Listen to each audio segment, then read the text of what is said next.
Oui, ça peut à peu près, ça fait des vagues. Oh là là. En fait, je suis un peu embêtée parce que j'ai envie d'avoir mes cheveux hyper éclatants pour... demain, je vois mes élèves pour la première fois. Coucou mon chéri! Je suis complètement en train de tourner une vidéo. Et bah, tourne ta vidéo. Je finis ma vidéo et je suis là. Alors, parce que t'es pas là. Je suis là. J'étais en train de parler de mes cheveux, j'étais en train de dire que j'étais dans un dilemme absolu parce que je veux qu'ils soient éclatants, mais en même temps ils sont pas propres. Bah, tu les laves et tu mets l'huile. Merci. Bonjour à tous, c'est Mimi Lélie, j'espère que vous allez bien. J'ai essayé de faire genre Halloween, mais en fait je me suis rendu compte que le seul truc orange que j'avais dans ma garde-robe c'était une ceinture. Donc j'ai mis une fleur et... voilà. Je suis un peu dégoûtée, il fait trop jour, donc on voit même pas la licorne, c'est quand même terrible. Bref, voilà, on a fait un espèce d'effort vestimentaire, mais bon... Est-ce que vraiment c'est concluant? Je ne suis pas sûre. On m'avait dit, mettre de la maïzena dans les cheveux, ça donnait l'impression qu'ils étaient à peu près propres. Bah écoutez, on va dire que ça se voit. Bon, j'ai vu passer des quantités et des quantités et des quantités de vidéos sur le Pumpkin Autumn Challenge, évidemment. Et je sais pas faire les challenges. Je suis une catastrophe. À chaque fois que je me donne un challenge, je le réussis pas. La preuve avec celui que j'avais donné en début d'année sur oui, je vais essayer de lire 12 titres cette année, choisissez-les pour moi. J'en ai lu 3. Donc, les challenges, vraiment, c'est pas... Je suis pas douée. Je suis pas douée. Faut que je me résigne. Mais j'ai vu tellement de gens en parler que je me suis dit, allez, on va prendre le contre-pied. J'ai pas regardé les catégories, j'avoue. Mais on va essayer de faire une espèce de pioche, de pâle, de comme vous voulez, avec les livres qui me tentent pour cet automne, mais la probabilité que j'en lise ne serait-ce que un sur tout ça, elle est déjà pas mal, hein, donc... Faut pas trop m'en demander. Mais je me dis que c'est des livres qui peuvent aller dans le mood, alors autant en profiter et en parler. Voilà. Je lis toujours assez lentement en ce moment, puisque j'ai une nouvelle vie assez chronophage, hein, comme vous aviez pu le voir et le remarquer sur mes vidéos relativement récentes, en tout cas sur les 6 derniers mois. Ma vitesse de lecture a drastiquement diminué, donc c'est absolument impossible que je lise tout ça pendant l'automne, mais bon, c'est bien d'en mettre trop que pas assez. L'automne, c'est une saison que j'apprécie particulièrement, déjà parce qu'elle commence par le plus beau jour, qui est le jour de mon anniversaire, et c'est une saison que j'aime bien parce que c'est une saison... Je trouve qu'il se prête énormément à se cosifier et à lire cosy avec un thé, un matcha, un pumpkin latte si vous voulez. Bref, et je trouve ça très chouette. En fait, j'aime beaucoup cette ambiance-là. Je la retrouve pas trop en été. En général, la majorité du temps en été, je lis moins que dans les autres saisons parce que même si j'ai plus de temps, je suis moins dans le mood en général. L'automne et l'hiver, c'est vraiment les saisons pour moi où c'est synonyme de lecture et donc ça me fait du bien et j'espère vraiment avoir le temps pour lire pour moi cette année. Je suis pas sûre, hein, vu l'emploi du temps que je me suis concocté et la totalité de ce que je dois faire dans ma vie, hein, finalement. Allons-y mollo, mais bon. On va voir, on va voir. Donc je vous ai préparé une petite sélection de livres qui, je trouve, matchent bien avec l'automne.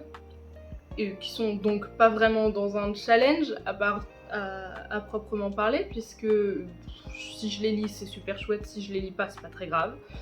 Mais vous les présentez, voilà, on fait ça. Allez, on fait ça. Alors, je fais deux petites piles, je vous les montre. Une première et une seconde. Pourquoi Vibe Automne? Eh ben on va commencer avec Franck Tillier, le manuscrit inachevé. Il y a genre 4 ans, j'ai lu Il était 2 fois sans savoir que c'était la suite du manuscrit inachevé. Donc j'ai pris le parti de me laisser oublier un petit peu Il était 2 fois. Alors je me souviens des grandes lignes, je me souviens de la fin un petit peu et tout, mais j'ai essayé d'oublier un petit peu l'histoire pour me replonger dedans avec le manuscrit inachevé pour le commencer et peut-être ça va faire des échos et je ne sais pas. Alors, voilà, je me suis rendu compte à la fin de Il était deux fois, j'étais vraiment très frustrée parce que j'ai adoré l'histoire et je me suis rendu compte que j'étais passée à côté de la grandiosité du truc. Je crois que c'est une trilogie, si je dis pas de bêtises. Je crois qu'il y a un tome 3 après Il était deux fois, mais je sais pas, je sais plus quel est son nom, voilà. Donc je me suis pas du tout spoil. Je sais que c'est l'histoire d'un écrivain célèbre qui disparaît ou qui meurt ou voilà et son fils reprend le flambeau.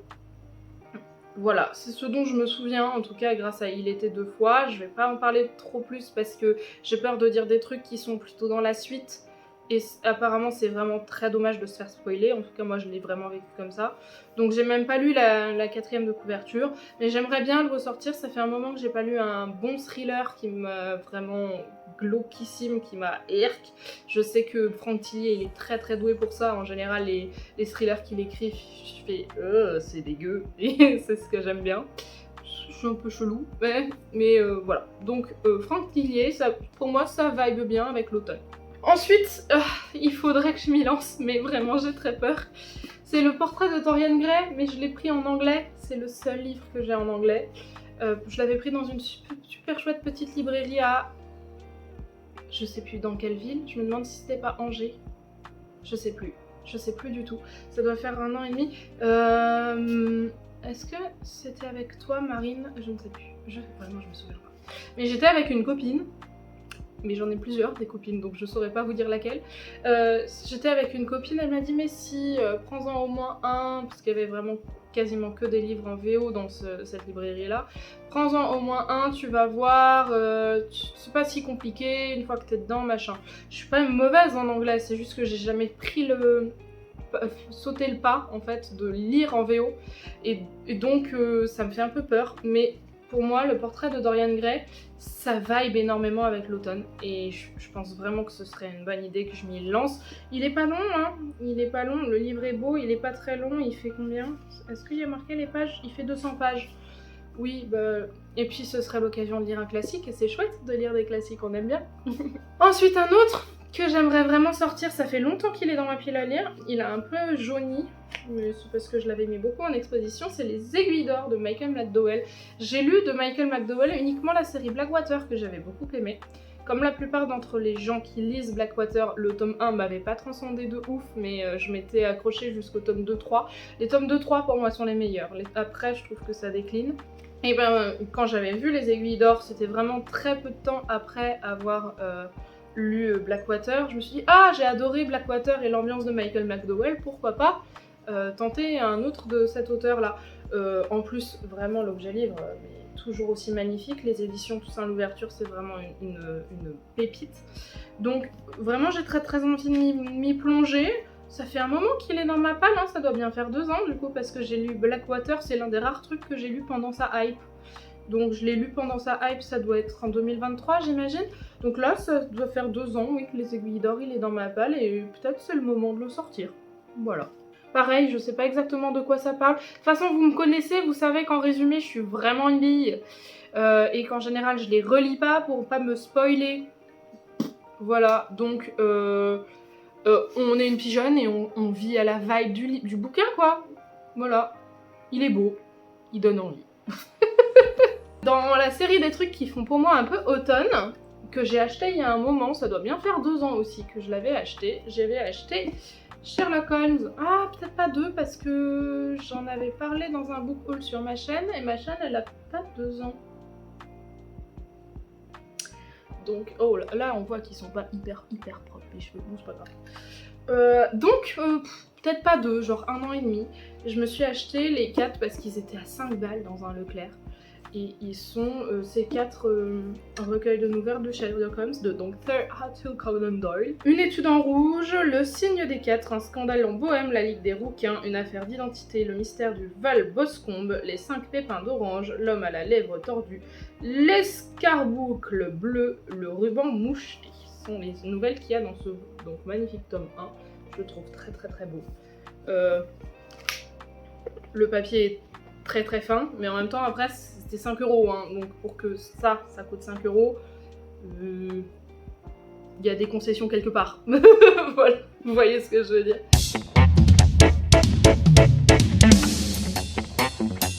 Bon, donc voilà, Sherlock Holmes, peut-être, c'est une vibe automnale, peut-être, bonne idée.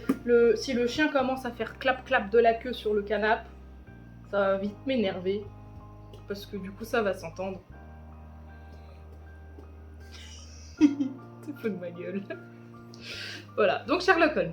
Ensuite, toujours vibe automnale, maintenant il faut que j'arrête de te regarder parce que ça va être terrible.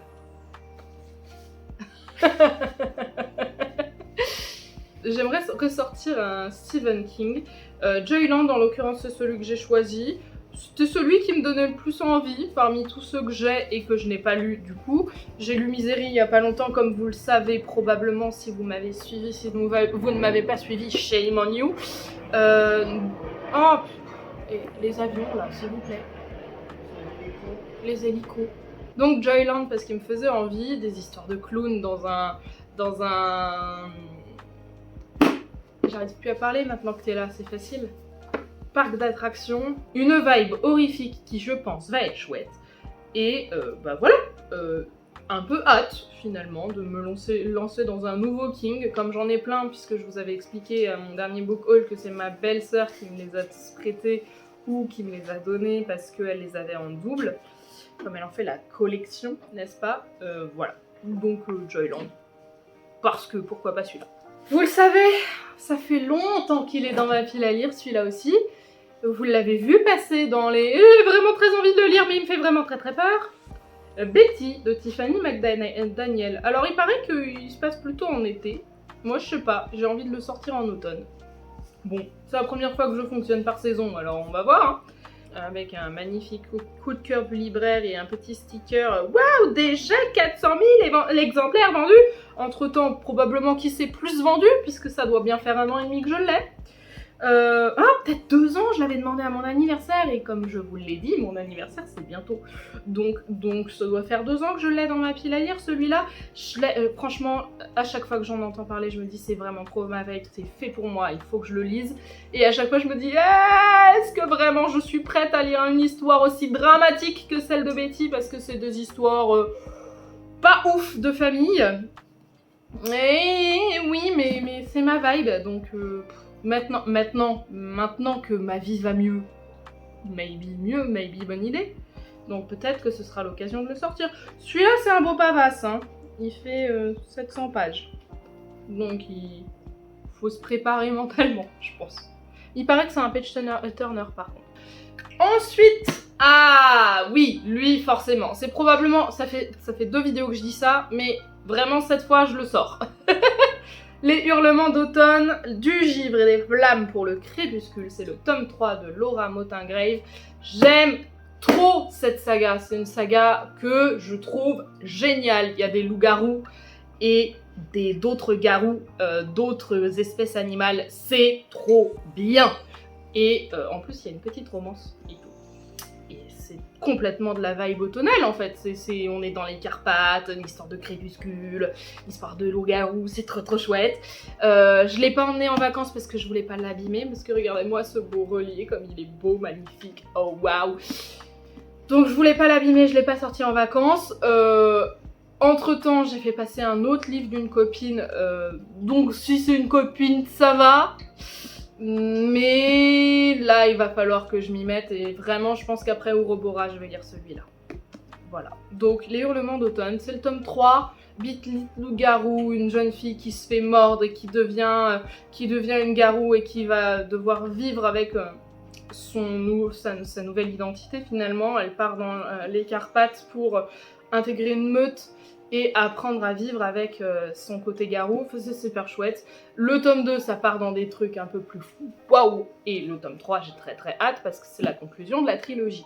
J'ai très hâte de retrouver certains personnages, notamment le personnage de Daria que j'aime beaucoup.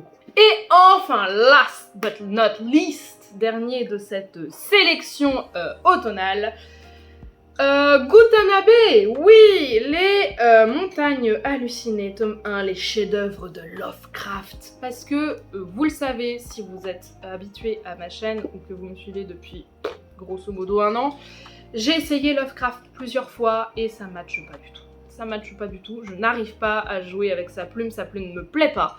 Parce que, à force d'indicibles et d'insondables et d'horreur et de machin, en fait on ne se figure plus rien. Donc pour moi ça marche pas. Voilà, ça marche pas. Alors j'ai des copines, coucou Rosa, qui m'ont dit mais si tu veux te mettre à Lovecraft, connaître l'histoire de Lovecraft et les énormes quantités de nouvelles qu'il a sorties autour de son univers, pourquoi tu passerais pas par les mangas de Gutanabe, qui donc sont des mangas horrifiques, hein, puisque ça reste de l'horreur, Lovecraft, mais qui les a dessinés. Peut-être c'est mieux pour moi.